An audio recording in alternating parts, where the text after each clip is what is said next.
Hello everyone and welcome to my YouTube channel. My name is Jadima Hernandez and today I'm going to be doing a little book haul. So I'm really excited because I bought these books over the span of a couple of weeks. Actually, maybe a little bit longer, because I just wanted to do like just a book haul because I don't usually buy like a ton of books at a time. I usually buy like one or two, but I've bought quite a bit recently, so I'm gonna do, like I said, a little book haul.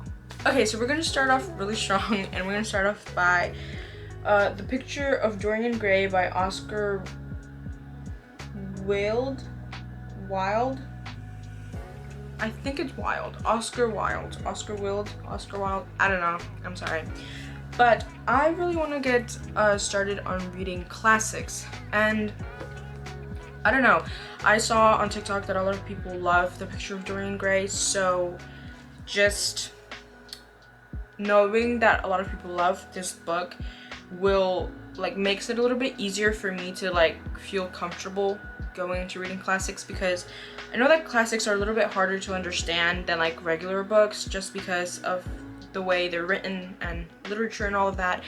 But I do really want to get started on reading more classics and just expanding my kind of reading palette. So another book that I bought recently is All of Us Villains, and when I bought this book I didn't really know that it was actually a pretty good loved book on TikTok, but I bought it because I had just finished reading the Hunger Games series, which actually I might have to reread because I think I only read the first two books. I didn't read The Mockingjay, which I probably should do.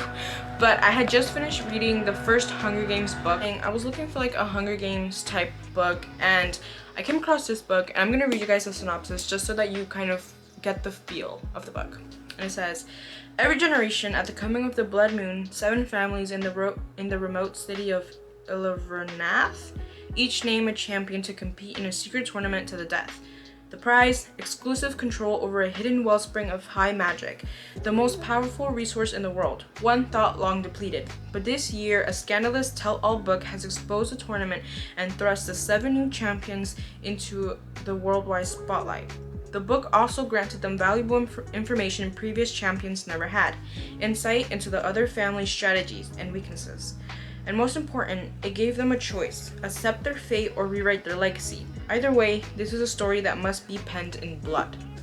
So I feel like from just the synopsis, you can kind of see why it gives off Hunger Game vibes. And I absolutely love that, so I had to pick it up when I saw it and I read the back. It was just so good. Okay, so this next book is another book that's been really popular right now on BookTok. And I first saw Larry on TikTok talk about this book series, because it's actually a series, it's a 4-book series, and I fell in love with it because Larry said that it was like a Criminal Minds vibe. That book is The Naturals. So The Naturals is the start of a series of I believe it's 7 or 8, I think it's 7 high school students who solve cold cases for the FBI. And I don't really know much about the actual book and the plot and what goes on throughout the series, but I do know that much. It's basically 7 or 8 high school students who solve cold cases for the FBI. They're gifted children, and I'm gonna read back just because I haven't really read the book, the synopsis. I've just I bought it because of how many TikToks I was getting on it. So it says, cold cases are about to get hot. 17-year-old Cassie Hodds is a natural at reading people, piecing together the tiniest details. She can tell you who you are and what you want, but it's not a skill that she's ever taken seriously. That is, until the FBI comes knocking.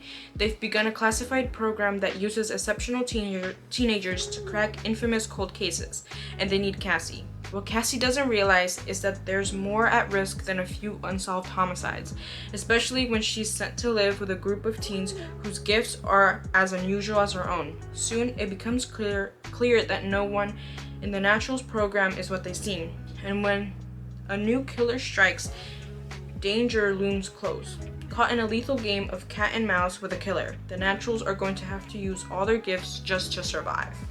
So you can just tell that this is gonna be a really good series, and I can definitely tell like how it gives off like Criminal Mind vibes, because obviously they're in the FBI and all of that. And I kind of just love the fact that they're teenagers, so I'm really excited to see how that goes. And I heard that there's a love triangle in this series or in the book. I don't know, but I am really excited to see that, because I know many people hate love triangles, but I personally love them. Okay, so another book is Bunny. And I actually don't know much about this book, but I do kind of know it's a horror book. I don't know. Let's read the synopsis. So, we call them bunnies because that's what they call each other. Seriously, Bunny. Samantha Heather Mackey is an outsider in her small, highly selective MFA program at Warren University. In fact, she's utterly repelled by the rest of her fiction writing cohort. A clique of unbearable twee-rich girls who call each other Bunny.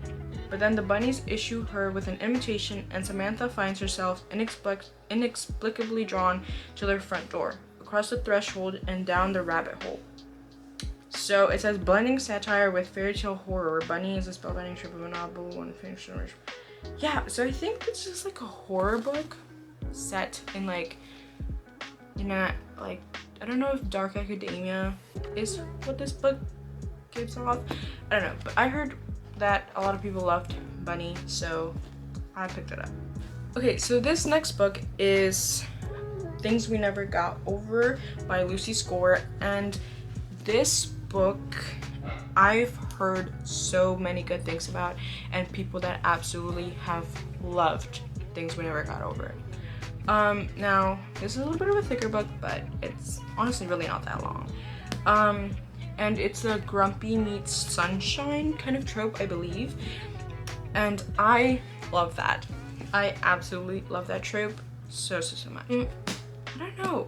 This is like a small town romance also. I don't really know much about it. Naomi Witt is on the run, not just from her fiance and a church full of well-wishers, but from her entire life. Although if you ask her, Naomi's riding to the rescue of her strange hot mess of a twin, Tina. To knock him out, a rough around the edges town where the disputes are settled the old-fashioned way, with fists and beer, usually in that order. Too bad for Naomi, her evil twin hasn't changed at all. After helping herself to Naomi's car and cash, Tina leaves behind something unexpected.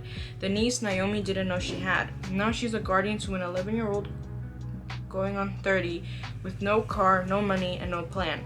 There's a reason this bearded bad boy barber doesn't get involved with high maintenance women, especially not type A romantic ones. But since Naomi's life imploded right in front of him, the least Knox can do is help her out of her jam. And just as soon as she stops getting into new trouble, he can leave her alone and get back to his quiet life, solitary life. At least that's the plan. Okay, so this next book, I actually don't know what it's about, but I bought it mainly because Zendaya is in the movie that's based on this book, and I really want to watch the movie, but I want to read the book first, because whenever there's a book for a movie, I usually like to read the book first, and that is Dune. So I don't really know what Dune is about, so I can't really talk about it because I honestly don't know what it's about. It's a sci-fi book, I know that much, but like I said, I mainly bought it to watch the movie after. But the synopsis says, set on the desert planet Arrakis, Dune is the story of the boy Paul Atreides, who would become known as Muad'Dib. Sorry, I completely mispronounced that.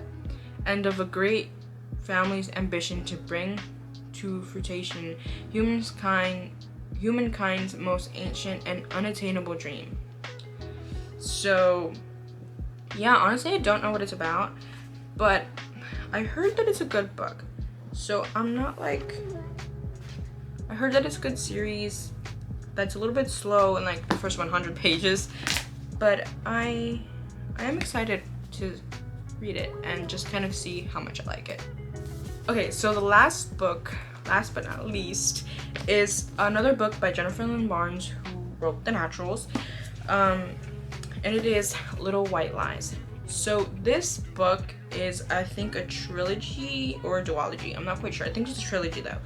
But this is the first book, and it main reason that I bought it was because I had just finished Bridgerton, and oh my god, I love Bridgerton and just that whole era.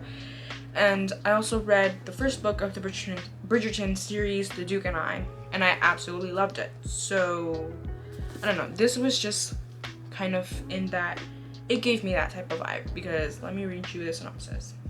18-year-old auto mechanic Sawyer Taft did not expect her estranged grandmother to show up at her apartment door and offer her a 6-figure contract to participate in debutante season, and she definitely never imagined she would accept.